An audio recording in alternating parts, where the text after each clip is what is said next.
French fry তো অনেকভাবে আসলে করা যায়। আমি আজকে একদম সিম্পলভাবে করার ট্রাই করেছি, খুব সহজ রেসিপিতে, যে কেউ করে নিতে পারবেন।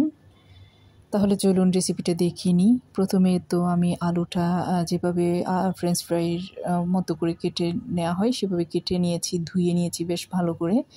এরপরে পানিতে আমি লবণ দিয়ে সেদ্ধ করে নিচ্ছি। পরিমাণ মতো লবণ দিয়ে দেবেন। লবণ দিয়ে সেদ্ধ করলে খুবই মজার হয়, পরে আর লবণ দিতে হয় না। এখন এটা পানি ঝরিয়ে একদম ড্রাই করে নিয়েছি আমি। এখন একটা বোলে নিয়ে নিচ্ছি সবগুলো আলু, ড্রাই করে নেবেন। এই যে খুবই সহজ রেসিপিতে দেখানো ট্রাই করতেছি। আশা করি রেসিপি আপনাদের কাছে ভালো লাগবে, উপকারে আসবে। একবার হলেও ট্রাই করে দেখবেন এই রেসিপিতে। আর রেসিপি ভালো লাগলে প্লিজ একটা লাইক কমেন্ট করবেন। সবগুলো আলু নেওয়ার পর আমি এখানে দিয়ে দিব হচ্ছে প্রথমে 1 টেবিল চামচের মতো, আরও বেশি দিয়েছি, চালের গুঁড়া। এটা পরিমাণ মতো, আলু যতটুকু সেই পরিমাণ করে দিয়ে দিবেন।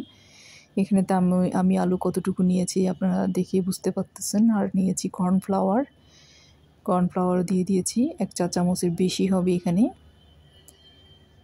তারপর দুইটা হচ্ছে আমি মিক্স করে নিচ্ছি ভালো করে, যাতে আলুর সাথে চালের গুঁড়া আর কর্নফ্লাওয়ার খুব ভালো করে মিক্স হয়ে যায় আর কি। এভাবে করে মিক্স করে নেবেন। সবগুলো সুন্দর করে কুটিং হয়ে গেলে এখন আমি তেলে ভাজতে যাব। তেলটা কিন্তু একটু খুব ভালো করে গরম করে নিতে হবে। আগে থেকে তেল আপনারা বসিয়ে দিবেন চুলায়। এই যে এভাবে নেড়ে ছেড়ে সুন্দর করে কোটিং করে নিতে হবে, যাতে চালের গুঁড়া আর কর্নফ্লাওয়ার আলুর গায়ে খুব ভালো করে লেগে যায়। এখন চলে যাচ্ছি চুলায়। একটা কড়াইতে আমি তেল গরম করে নিয়েছি, আর তেলটা খুব হাই হিটে গরম করে নেবেন, খুব ভালো করে গরম করতে হবে। এরপরে সবগুলো আলু দিয়ে দিব আমি। এখানে অনেকগুলো আলু দিতে পারবেন, কারণ আলু তো একটার সাথে একটা লেগে যাবে না, কোনো সমস্যা নেই। প্রায় অনেকগুলো আলু দিয়েছি। এই যে আলুগুলো দিয়ে এখন আমি হাই হিটে কিন্তু এটা ভাজতে থাকবো, সাথে সাথে নাড়তে যাবেন না।